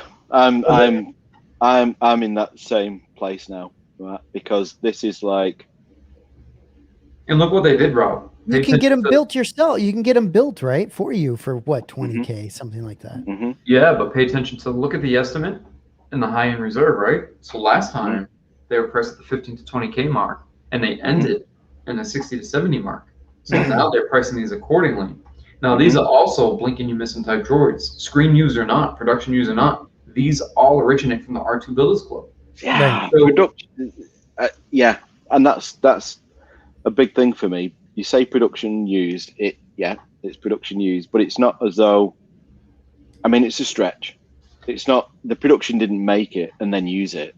Exactly. No, this And reminds me of, that's- Rob, and this is no offense to you in any way, but it's no different than when they take one of your Stormtrooper armors, somebody wears it on the Mandalorian, and now it's 20K. This is what that reminds me of. That's further down, isn't it? I mean, I just You wonder in the next PropStore auction, will there be another droid that was used on the production somewhere? Now or- that they know they can milk it, why not? These droid builders, now that they show the results. And Rob, please take offense to this because your armor is exactly like this. This is exactly the same thing. That's what Jason just said. That's what Jason No, just it's said. not what I said. But I know. it's taking. The thing, You know what I meant by that, Rob, right? I don't. Yeah. I It's don't know. true. Don't leave, Rob. It's okay, Rob. You can stay. When You I don't have when to I go. saw this, it's my dinner reservation now anyway. So no, when I saw this, it was like, is it going to be one in the next one, and then in the next one? Of course. And is it going to be a standard thing in the PropStore auction for the foreseeable? Of course. You know It's- what's even worse is when someone buys an Anovos set of armor from something like Where's- this. That's even more embarrassing. So like I agree. I think, and Jason, you thought about one of these on the last one, right? I mean that I've you been were on one. Yeah. So like I've been on the black kind and of- the black and red, white. that one solo was cool looking though. That was really was cool looking. That was But better you than know- this it one. went 3 to 4 times Yeah, beyond yeah. anything I imagined paying. Yeah. Right. I think if it sells and then somebody's out there who's got that kind of money that wants to buy this for all the reasons that PropStore is selling it, then that's absolutely fine. Why not? For me Right. personally, I would probably locate the owner in the R2 Builders Club and pay him, or see if he would build me one for 20 to 30 grand, or So Rob, after the last auction, somebody else from the club. that's exactly what I ended up doing. When I saw that it went 4 times what I was willing to pay, or that it even went as high as it did, I ended up reaching out and was able to find somebody willing to part. But the problem is pieces like this, and this is nothing against the piece itself, but pieces like this for discussion purposes sort of convolutes an auction like this because they're seeing that they're fetching high amounts, and then now you have I don't want to say an abundance, but there's a decent amount of these out there in the R2 Builders Club, and they're beautifully well done. They are used sometimes in the movies or for production purposes. And the problem is if they know that they're going to sell them for 50 or 100 grand, why not just take the droid you built for a tenth of that and put it into auction? Remember, that was only one that sold at that price, and I think people may come to their senses.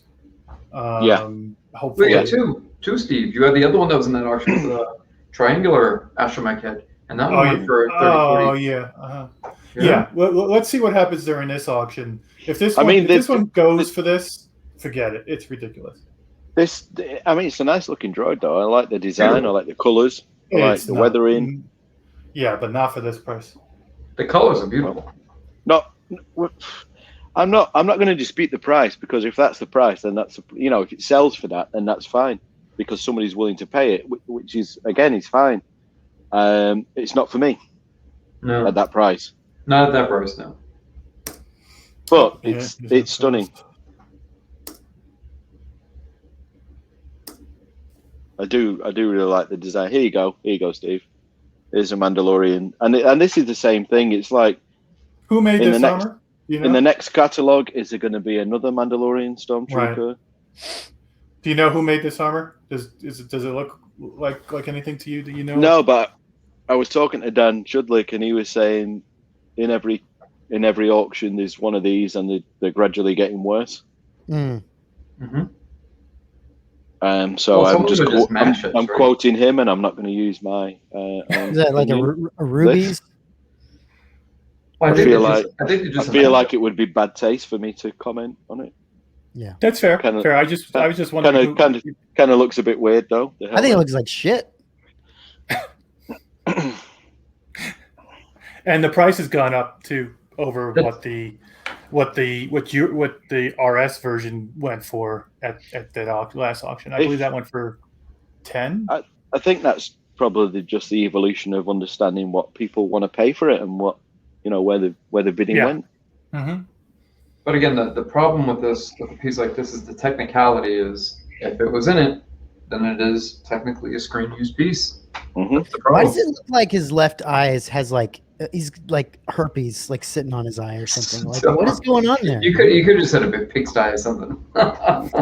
It's pretty effed up. Man, It just looks like an amalgamation of it looks like a mashup of different parts yeah. from a build somebody was building. Yeah, but it is screen used, so it's screen used. Get out of here. You can't take that away from it. I can't believe they call this a remnant trooper because He's as clean as they come. Yeah. was this Yeah. actually in the movie? It's so freaking clean. What? How is this a remnant trooper? Maybe he's like a background character. They didn't need to actually like, rub shit all over him.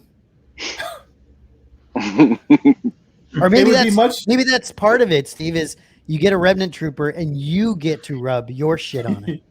Right? Like it's like a build your own, make your own remnant trooper. I don't Yeah. Steve, it's a good question because I'm guessing that there's some time passed between the filming and approaching PropStore. How do we even know, other than the guy who's selling its word, that was the suit that he wore in the show? Well, the 50 selfies he took on set. That's Yeah, all. no shit. Yeah, but how do we know it's that actual set and it's not That's true. another one that he built to replicate that set? I don't believe this is a remnant at all. That's bullshit. I It's think probably what you, a regular stormtrooper. He's probably got a selfie with that herpes eye next to freaking Pedro Pascal, and it's like, yeah, okay, they used it in the freaking thing. Like, I'm sure. Maybe this is one of the guys that came in with Moth Gideon, right? Yeah, lined up. Lined up, and so they're calling it a remnant trooper, but that's because they don't know any better. That's not what I would call a remnant trooper. That's I don't know. I think anything in a stormtrooper in Mandalorian's remnant, isn't it? No matter what it. Yeah. Well. Okay. So remnant.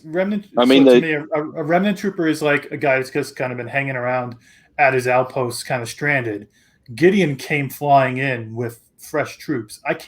Would you call Gideon's troops remnants?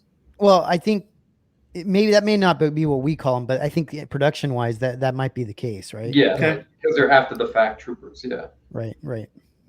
Yeah. They're Either remaining. way, this is not. Yeah. I mean, throw it out there, and if people want to buy it, then and they're happy to buy it, then they're obviously happy with it. Right. I don't want to shit all over it if somebody's looking at this and thinking, yeah, it's for me. I will Go- just say, I will for just it. tell the audience, I know a place where you can get about 4 of these for around the same price. So They look 10 times better. Yeah, I think it starts getting dangerous, and when you're entering the auction world with pieces like this, that's all. Yep. Stupid. Yep. All right. And that was the end of the Star Wars stuff. What a way to end it. Mm-hmm. Okay. Rob, I think you've got about 14 minutes left. Is that right?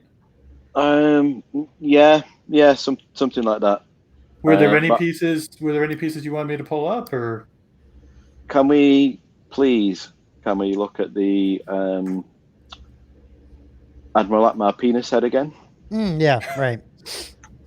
'Cause So that Triple was- framed, 15 triple minutes. framed Akbar penis. Yeah. So, Rob, the amateur hour starts that early out in the UK? Pardon, sorry? I said amateur hour starts that early out in the UK? Unfortunately, fortunately, Andrea's made us. I'll say it in 2 ways. I'll say it in English first. She's booked us a table at a restaurant, and I'll say I'll say it for the Americans now. Yeah. She has made reservations for us Mm. at the restaurant. Yep. So Speaking of penises, just to let you know, I mean, there's this too. That looks exactly the same as that Akbar head. They're the exact same thing. Let's see. All right. Let's see if I can find Akbar. I can't, for some reason, I can't do a textual search here. So I'm going to have to scroll through, and it's not going to be here. Oof, see, man, look at Plo Plo looks Koon. rough. Exactly. Yeah, that looks really rough. He's coming. Okay, there's the There's the other dude. prepubescent. I'm really Akbar. interested in. Do you know? I like that. I really like that. Yeah, it certainly would be. It would certainly make your collection unique. That's for sure. No, you would have this. When was it made, though? It says due to careful preservation and storage, that's how it stayed in condition it's in despite its age. Wow, look at that. This mask originated from Stuart Freeborn's collection directly. That's fantastic. That's a nice piece, that. That was I really do like that. toying around and playing around with what Akbar was going to look like. That's You know a what, great piece to have. That would be my pick from the auction so far. From that, I don't want to upset you, but I'm pretty sure that was kind of day 1 of the Star Wars stuff, and there's a day 2 of the Star Wars stuff. Mm. What do you mean? There's more? Mm. Mm-hmm. Oh, nice. Well, does somebody have a link they can send me, or Is it not in this? this is I don't know. This is the only link I have. Are you telling me it's in a different link, or? Let me see what I have. I thought it was all in the same link. Let's see. Let me. Scroll down. Let's see the penis one again. Yeah, we got to look. Okay, hold on. So It's gone. It's gone. this says June 29th to July 1st. Day 1, lots 1 to 439. Okay, so Jesus is day 3.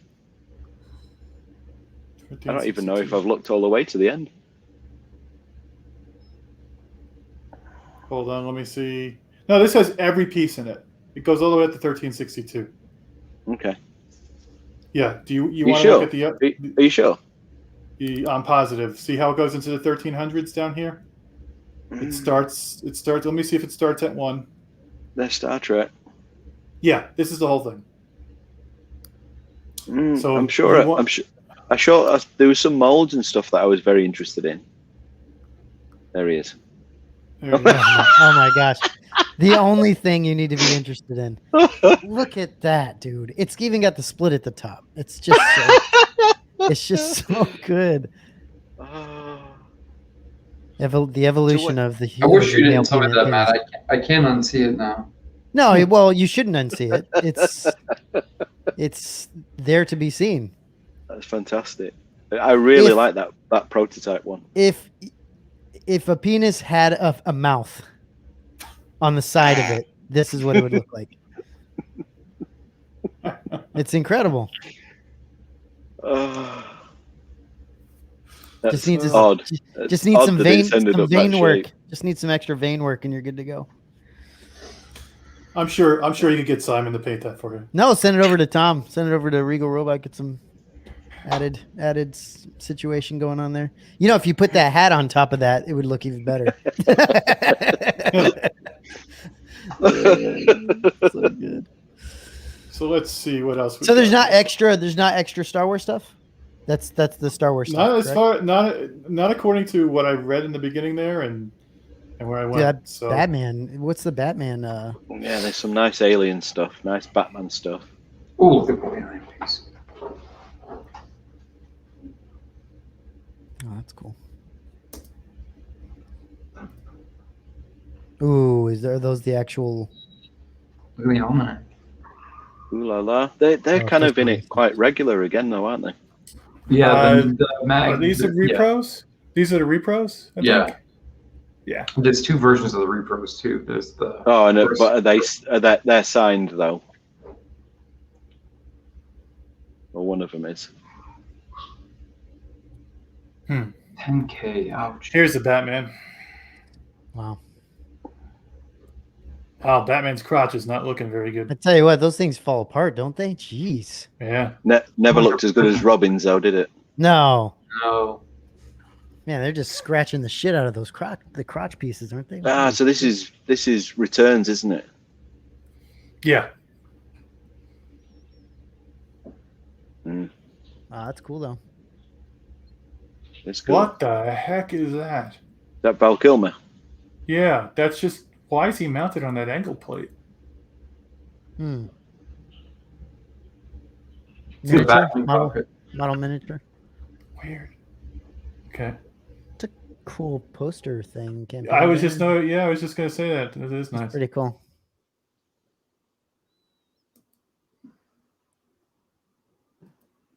Was that Battlestar? It Yeah, is. there's some original TV show stuff as well. Yeah. it's cool. Colonial Warrior Cape. Nice.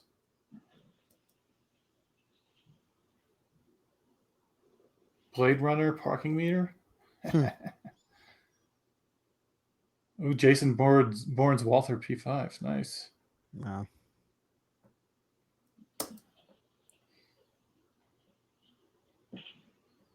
Buck Rogers jacket. Come on, is that real? That's not even that much though, right? I mean, it can't be. No. What? That The could bu- be real. The Buck Rogers jacket. He's styling. Look at that thing. They're using Gil Gerard's name. Disco Yeah, student. That'll be from the show. That's some price if that's real. I know, it's crazy. I don't think it goes for a great deal of Buck Rogers stuff. I've seen other, the white uniforms go quite very reasonable, reasonable price. Mhm. I would be tempted in a Will Maderian suit Oh, dude. Oh, yeah. just to preserve it. So this Well, is a Andrew, hell of and a- you throw that on Rob, Andrew's gonna just destroy you. This is a Hildebrand. Yeah.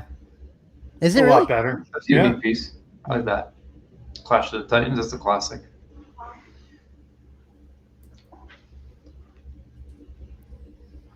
So, guys, the I think one. I'm going to have to jump off fairly soon Okay. Okay. Okay. because this guy's here now. Oh gosh. I know. Wait. Is he who's half naked bringing you beer? Please tell me. Oh, my gosh. Howdy. Oh Hey, hey. man, look at that Oh. beard. What a blessing that beard is. They probably can only hear if you really shout. I am. We heard him. We heard him. Looking good. Awesome. Looking good. That's awesome.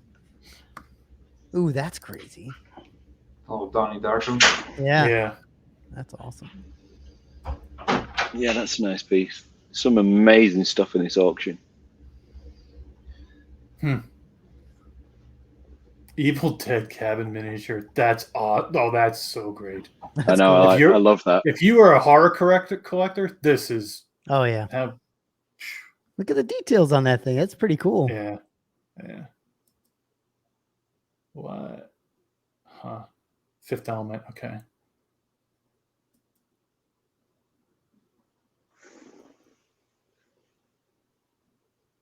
Speaking of penises, Hell yeah, dude. Get that thing. Tom Savini's penis gun. Yep. God, each revolver. That's so funny. I love the Zool dog. Yeah, the terror dog. That's awesome. Mm. Gosh, those things look disgusting.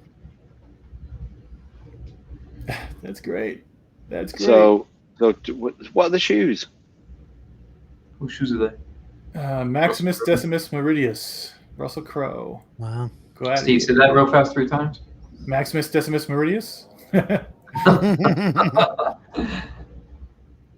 So I'm just picturing someone buying those shoes, having them on display on the side or whatever, and just, I don't know. To me, that would be really underwhelming. Someone would come in and be like, okay. Well, if you put these in with a sword and a shield, you know. Yeah, that could be kind of cool.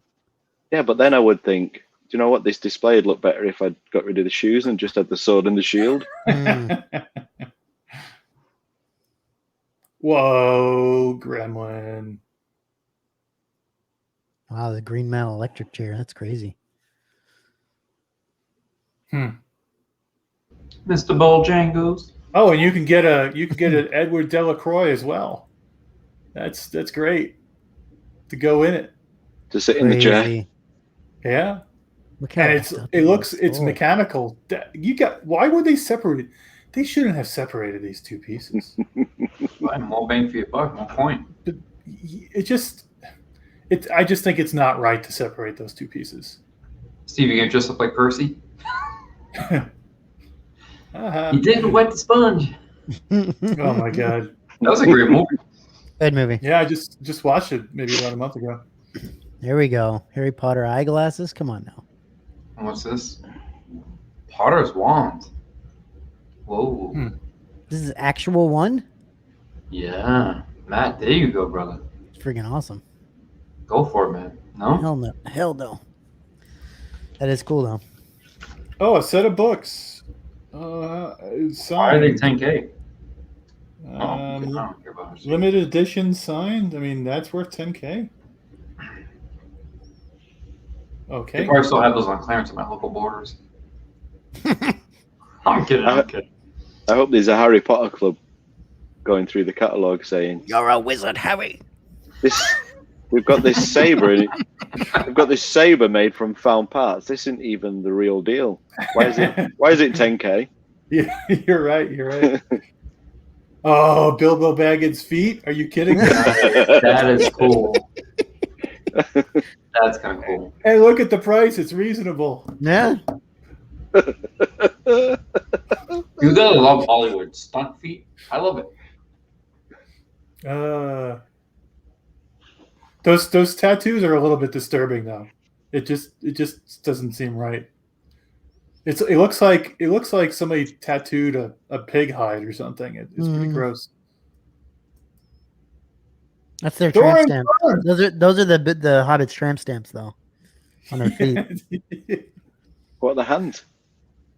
No, the tramp stamps On their feet. Yeah. Hobbits get their tramp stamps on their upper thigh, apparently. Yeah.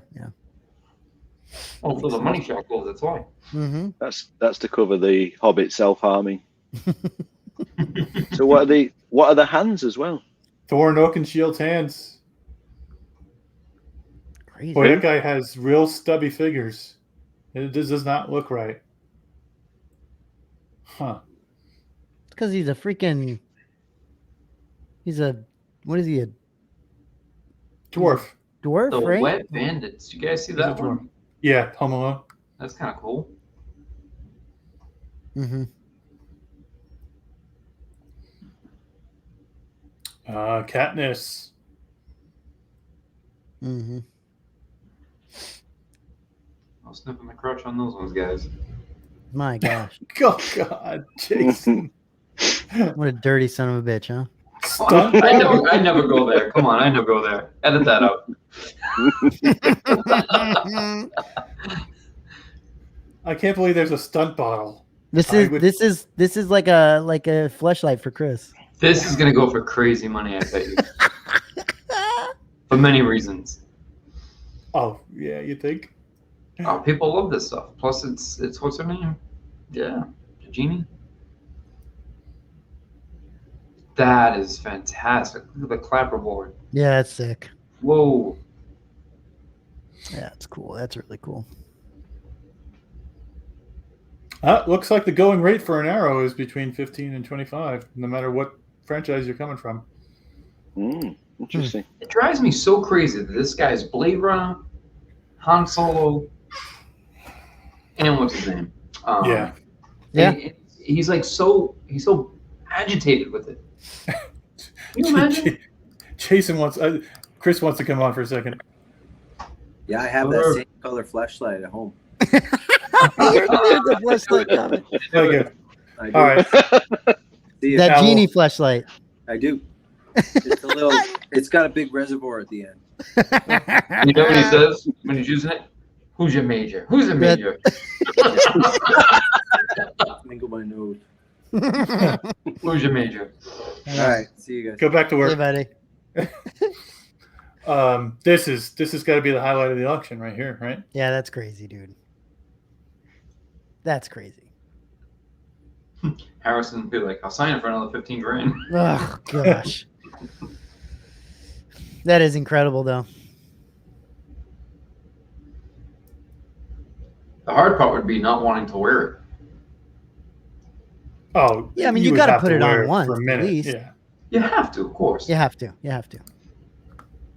But think about how many other people said, just 1 second, let me just put it on for a second. Do you think it's really small? Do you think he's got like a really small head?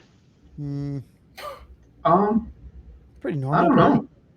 I don't know. It looks normal, but usually when you actually kind of meet people and stuff, Hmm. turns out they're really small, isn't it?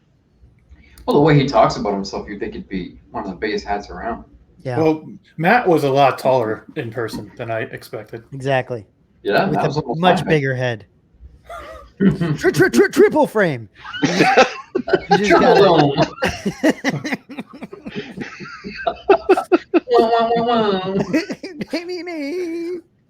So there we go. Is that one shoe? Iron Man's damaged boot. Just Well, one they took it off the mannequin to the right and put it by itself. It does look like that. What on earth? What's that? It all does about? Is it the look same exactly that. No, it's different. That's weird. Okay. Maybe there's some weird shoe collectors out there, and they're like, "Yeah, I'll buy an Iron Man foot. No, buy a They're that obsessive, glad, Rob. They would buy pair of gladiator shoes." That's some James Bond stuff. Hey, there you go. Sharper image right there. Whoa. They're good. Jason like goes to hell. I like that. That's cool. Bomb. Look, see the Stallone helmet's really, really cheap. I think. Yeah. Yeah, Um, that's not bad. Rob, let us make Crazy. you late for your dinner. I don't want to be in trouble. I don't want to get in trouble Yeah. for that. I will. At this juncture, I will leave you guys to it, Hmm. and I will catch the end of the show later on. Yeah, I don't think we're going to go on much longer. So, not without So- you. It's hard to go on without you. Thanks for. It's okay. Just think about that triple frame. Triple frame. Whew. I love Right, it. okay, guys. I'm gonna get off and go and get something to eat. I've been starving myself because Thanks, hopefully Rob. I'm gonna fit in that Enjoy dinner. jacket. Yeah, oh yeah. Okay, guys. Speak to you Appreciate you, soon. man. Appreciate you. You're Have gonna a have to good watch one. me try and leave now. I can help you with that. Yeah. Where's the rewind button? So, yeah, I don't know that I want to spend the time going through the remainder of that catalog. We have a few that's- hundred, like maybe close to 800 left to go through. Pretty so. amazing, though. Yeah, I was Yeah, gonna and say, Gabe wanted to jump on, and he's looked. I guess he saw some of the preview pieces. Like, hey, this is my piece. I sold it last year, and he showed me a video from Captain Oh, America, really? and it's actually his piece that he Are sold. we- It. Are we gonna have Gabe on for the actual prop store, the live during the auctions? Yeah, I think so. Yeah. Yeah, we ought to that'd do be- that. That'd be fun. Yeah. So based upon what Matt just said, yes, we will be doing it live. We got to figure it out because there are often times during the day during working hours, at least for us. I probably won't be able to make that because of work reasons, but we'll figure out who can make that. Yeah. Over it. We're now at the 2-hour mark, and I see we are devolving as we usually do. Yep. So I think what we will do is say goodbye to everybody. Thanks for watching, and we will definitely be doing this during the live auction. So thanks, everybody. See ya.